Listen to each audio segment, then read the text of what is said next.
Hello folks. So today I wanted to branch out a little bit and try a different kind of video. So today we're going to be looking at some of the new card reveals for ST26 and 27.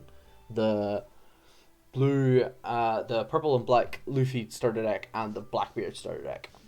And I just wanted to go over the each starter deck is getting 5 new cards as well as a slew of reprints. So I wanted to go over these and talk about them, and because I think it's going to be really interesting. Because if you aren't aware, these structure decks are going to come out a simultaneous release between us and the eastern part of the game. So these will be legal pretty quickly into our OP11 format, if not before OP11. So very important for anybody who's preparing for regionals coming up in June, like myself. So let's go over them and let's have a little chat about them. So we're going to start with the Blackbeard cards, ST27 for Teach.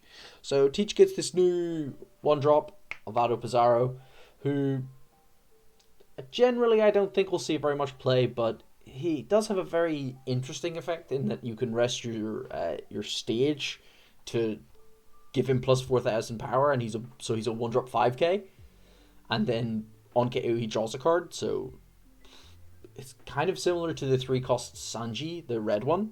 That's a 6k on your turn and a 3k on your opponent's turn from OP10. But like specific for Blackbeard, I don't really feel like this is going to be the card that helps Teach start feeling a little stronger, especially in like the EVU format where we've got green purple if you're running rampant. But I do think this card has some potential. I feel like if we get another Blackbeard type leader, maybe not Teach but something else with like a more aggro spin, like a red black,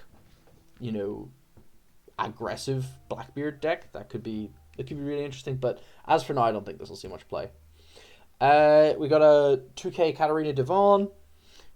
The most important thing about this card is that it is the third Blackbeard 2k, so now you can play 12 searchable 2ks. Not that I think you ever will, mostly because this card is crap, in my opinion. You can trash it to, if your leader has Blackbeard prior, to give -1 to one of your opponent's characters, and then on KO draws a card. But notice that the activate main, you have to trash it, which means that it won't draw a card on its own effect. If this was like, a 2k that's a Houndblaze for 1, that now we could talk about something. That's like a reasonable card, like a very, very reasonable card. But as it stands now, I really don't think you're going to play this. I'd much rather play like One-Legged Toy Soldier and stuff over this. Next we have the Sujan Wolf, which is another 1k. This has a very interesting thing where it's got a vanilla stat line, and it still has counter, which is pretty nice. It's just pretty nice. It's going to be a blocker that's hard to remove in a Blackbeard deck because it gets +1 cost for every 4 cards in your trash. So every time you think of Burgess as a 9k, this is an 8-drop blocker, which is very tough to remove. And the on-play, you trash a card from your hand, never relevant for the Blackbeard leader. So a reasonable card. Maybe you'll run 1 or 2 copies of it, but I don't think that it's really what Blackbeard was looking for. We have a new Kuzan, 6-drop 6k with counter this time. It's a blocker that on KO you play a Blackbeard type character from your trash with cost 5 or less rested. Now, this does not exclude itself.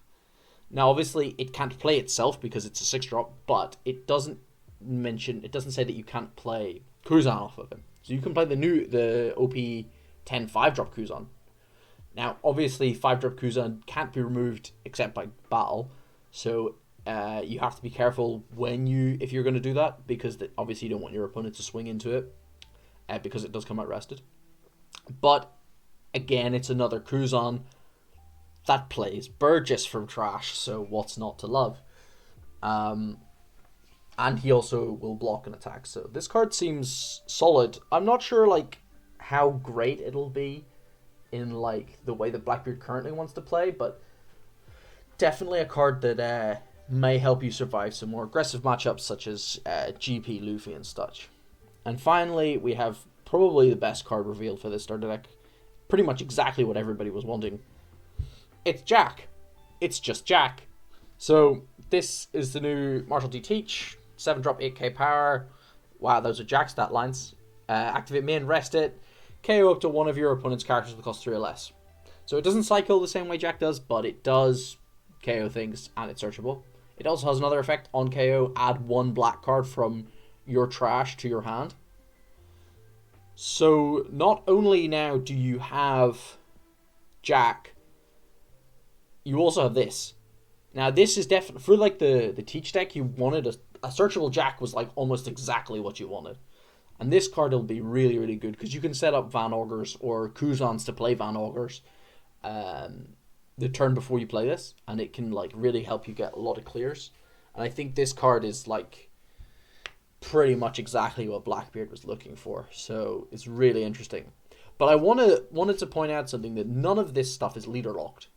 A lot of the other cards are, you know, if your leader has Blackbeard targets, in fact all of the other ones are. But this Teach isn't. So if you're a black leader that really loves Jack, and you just want more copies of Jack, well, now you have an option. Now you have another Jack. Sure, it's not an 11 cost that draws 1 trash one, but it does replace itself if it dies. Which because it adds literally any black card. This is a super interesting effect. I think it's super interesting. Next, we're going to move on to the Black Purple Luffy. He also got 5 cards, starting with General Frankie, of course. On play, Don -2, give up to 2 of your opponent's characters -2 power for this turn. This card's not great. It's really not. You know, the power reduction's only on your turn. It's an 8 cost 10k. To be honest, I don't see a scenario where you wouldn't rather just play the 9 cost 10k Rush Luffy from OP09, the secret rare. I don't think this will really see much play. Like, to really take advantage of the power reduction effects, you sort of need to be like a KO deck with some of those things. So you really need red cards, and you're in black, which KO with cost. Yeah, I don't think this is the card for this deck. But, you know, we have a General Frankie. Next we have Soba Masks. 7-drop, 9,000 power. If you have a Sangoro or a Sanji with character with 7k power, base power or more, this card has -5 cost in your hand. And then on play, it bounces all Sangoro and Sanji cards you have to your hand. So this has some really interesting synergy with the OP07 7-drop Sanji, the 1k that on play Don minus any amount to draw to gain rush and rest a 6 cost.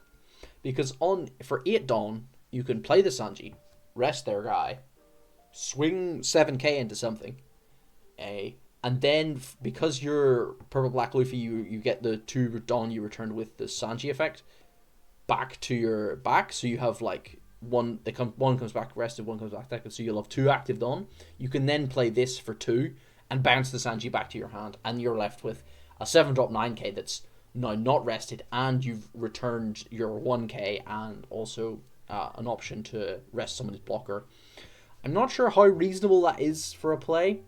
It also doesn't help that we have like 2 good Sanjis and Sangoros that are 6k power, and this specifically deals with base power, so it's not super synergistic with those. That being the 6-drop 2k blocker from OP07 and the Sangoro from the purple Luffy starter deck. But definitely an interesting card, and I think it could have a home in this deck. Next we've got Chopper, 3 cost 4k, 1000 counter blocker. On play, Dawn -2, rest up to one of your opponent's Dawn cards or a character with cost of 1 or less. Resting a character, not really relevant. Searchable low cost blocker, fine, but we did have like, you know, the 2 cost Robin already from OP09. That's just a 2 cost 1000 blocker with counter as well, so And you also have like the likes of Frankie in the OPO7, the OPO9, sorry, super rare. The Dawn minuses 2, trashes 1, and draws 2. Or you've got the Onami from the purple Luffy starter deck.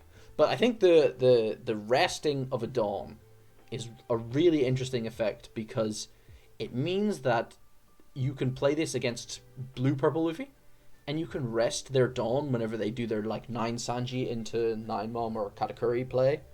So if they're counting on having Giant up to live a turn, then all of a sudden this chopper can come down, your opponent no longer has Giant up. The same applies to the likes of GP Luffy as well.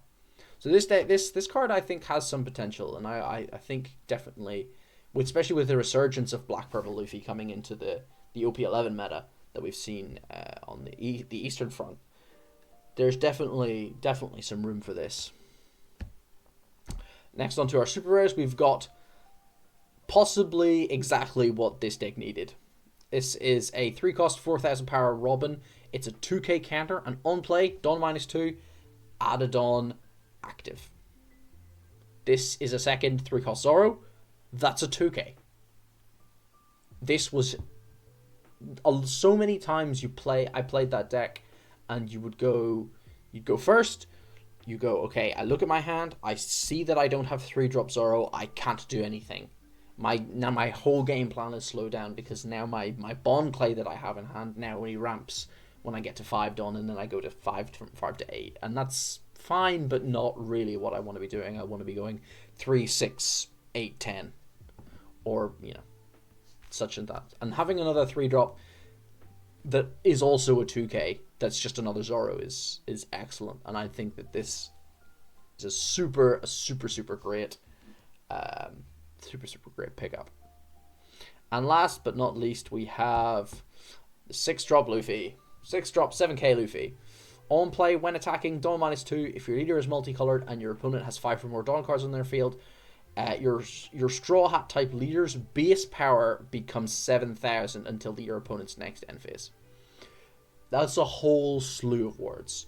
What does this do? This says that for the rest of the game, if this guy sticks, pretty much my leader will be a 7k power. There's some really interesting wording on this card. One, it's the fact that your leader becomes a base 7k. Now that's important because it means that you can't play 2 of these and become a 9k leader like for the rest of the game, because that would be a bit ridiculous, especially in this deck where the Dawn -2 is the first Dawn -2 of your turn is not a cost. The only thing that is interesting about this card, obviously it's locked to multicolor leaders. Fine. Because it makes your base power 7k, really not that great in the likes of blue purple and red purple Luffy that already start at 6k. Not as worthwhile. Like, it's still a plus 1,000 if you want it, but it's not really what you want to be looking. And Dawn -2 is a lot more of a cost for those decks, so it's not really looking at those. I think it is really for the black purple Luffy, but the fact that your opponent has to have 5 or more Dawn is very interesting, because it means that if you want to follow this sort of simpler game plan that this deck operates on, you typically would go on 3, you'll play Zoro, or in our case now you could play the new Robin. You ramp 1 using your leader effect. You ramp 1 with their effects and your leader effect, and that means now you're at 6 Dawn. But your opponent, unless they're also playing a ramp deck, which there are a lot of, to be fair, if you're playing against blue purple Luffy, for example, they'll almost certainly have a ramp on their 4 Dawn curve to turn this on. But as soon then you don't really want to play this on 6. That's okay, because generally normally that's the turn you want to play. You attach 1 to leader and you play the 5-drop Sanji that removes 5-drop, which is also another phenomenal card that this leader gets access to because it gives +1 cost. So, and then this card can come down later and it will just be a menace, making your leader a 7k and also being a 7k himself, so it doesn't really do too much to sort of stop you. And I think that this is really excellent. The only thing you have to watch out again is your opponent does have to have 5 or more Dawn cards. So against decks like Reiju and the green-purple Luffy, if they Dawn minus themselves too much, this can be turned off. And of course, if they have things like Giant or in the green-purple Luffy deck, they have the 3-cost blocker Robin that Dawn minuses them on your turn. You have to be sure that you're swinging with this first so that you get the buff before you do that. It's also interesting to note as a card that GP could play, because obviously the Dawn -2 sort of synergizes with Sanji and Pudding, but the fact that it makes your leader a base 7,000, your leader effect will then make you an 8k leader. And that could be very, very strong. Certainly it could help as well your blue-purple matchup. And obviously with Stage, this becomes unbig bombable. But those are all the new cards. We also have the full deck lists in case you're interested. So this is the black-purple Luffy starter deck. It reprints a bunch of the OPO9 stuff and some of the OPO5 stuff that's usable in this deck, but all of these are commons, uncommons, and rares, so more than likely you already have them. But if you don't, there's Giants, there's Zoros, there's Lightnings. It's everything that this deck needs. And pretty much the same for Blackbeard. No reprints of any of the supers, obviously, but all of the guys are here. Augurs, Burgess, your 2Ks, Doc Qs. Yeah. It's actually really interesting if you're looking at like playing the starter deck format. Like if you're going to do starter deck sealed, you have everything that Teach would play, pretty much, apart from like this one random 5-cost 7k vanilla. So you almost have a full Teach deck, which is kind of crazy. So yeah, definitely super excited for these. So yeah, that's going to be the end of this video. I hope you enjoyed, and leave a comment down below if you like this sort of style of videos, like breaking down the new cards and talking about things. I'm probably going to try and experiment with doing new types of videos. So if you like this content, you enjoy the more discussion style, please leave a like on the video. Ooh, he said the YouTuber thing, and yeah, leave a comment if there's any improvements that you want to see. But thank you all for watching, and catch you on the next video.